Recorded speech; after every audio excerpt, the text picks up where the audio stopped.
Can dostlarım aytsam sözüm, köp saatları gördü gözüm. Bir gayrat bolsa dostum, avrayın şonça bolmalı. Oğlum barka oňla bilmez, kızın barka gora bilmez. Beýik sıra pese gülme, beýikligin pesçe bolmalı.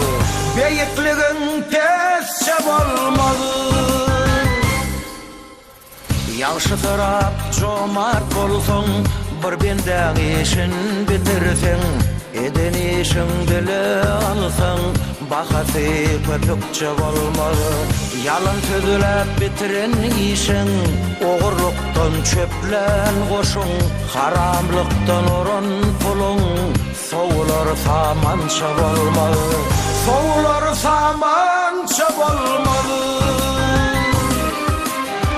Oğlum barka oňla bilmez, kızın barka gora bilmez. Beýik sıra pese gülme, beýikligin pesçe bolmaly.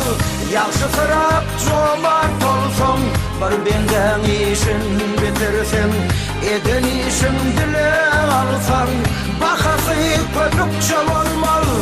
Bahasy köpükçe bolmaly.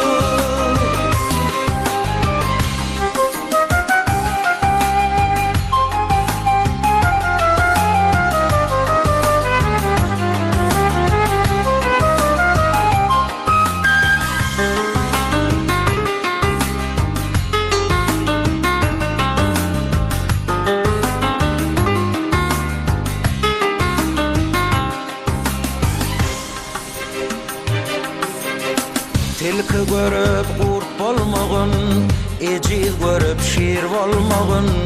Sen bir adam it bolmagyn, ýürüşiň bir itçe bolmaly. Şazada der dilim durmaly, galkyn aýsaň dostum bolmaly. Eger sözüm yalan bolsa, öwüser şemalça bolmaly. Öwüser şemalça bolmaly. Tilki görüp kurt bolmagyn, ejiz görüp şir bolmagyn. Sen bir adam it bolmagyn, ýürüşiň bir itçe bolmaly. Şazada bir dilim durmaly, galkyn aýsaň dostum bolmaly. Eger sözüm yalan